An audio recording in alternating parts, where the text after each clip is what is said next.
rappelle encore comment commençait la semaine. Je regardais mon fils, puis j'embrassais ma femme. Un lundi comme un autre, à la lumière d'août, la brise douce et légère m'ôtait de tous les doutes. Le cartable sur le dos, c'était l'heure de l'école. Un bisou sur son front, je remettais son col. Et le voilà courant, avec le sourire. C'était la dernière fois que je l'entendais rire.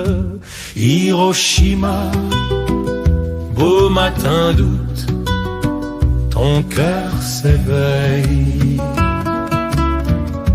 Hiroshima, ton cœur doute, triste réveil. Tout allait s'arranger, la guerre allait finir. Plus peur de respirer, plus peur de mourir. Il traînait dans les rues un air de liberté. Adieu le triste temps, mourir pour des idées. Mais très haut dans le ciel, le bruit d'un bombardier, un ronflement lointain, presque étouffé, un regard innocent, il faisait que passer. La guerre allait finir, plus de quoi s'inquiéter. Hiroshima, beau matin d'août, ton cœur s'éveille. Hiroshima, ton cœur doute, triste réveil. Et puis un sifflement comme une pierre qui tombe, comme le cri d'un enfant accroupi sur une tombe, comme brise le silence, comme un coup de marteau trop tard pour la conscience ou fermer les carreaux. Pendant quelques secondes, un éclair dans le ciel. Pendant quelques secondes, la naissance d'un soleil. L'éclair, puis le silence, et enfin le tonnerre. Plus rien n'avait de sens.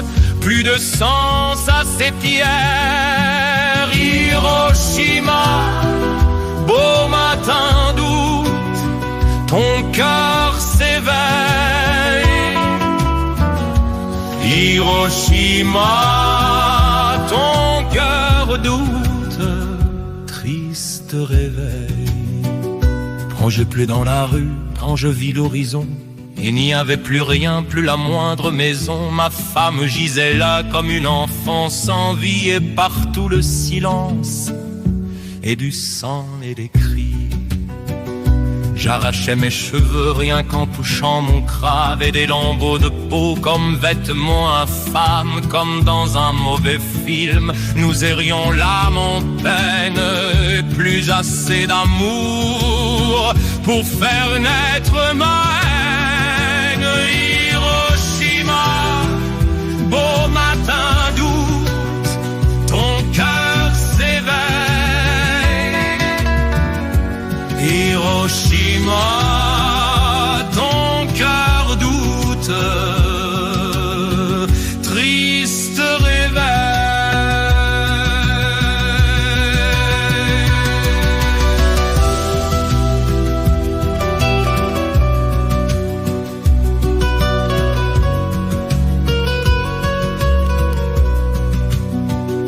Vos ombres sont collées sur les murs de la ville, à tout jamais figé, à tout jamais fragile. Vous aviez l'avenir, vous n'aimiez pas la guerre, mais pour nos dirigeants, nous ne sommes que poussière. C'est ce ciel dégagé qui a scellé vos vies. C'est dans l'absurdité de quelques États-Unis, ce grand pays de paix qu'on ose encore nommer, se baigne dans le sang de toutes les libertés.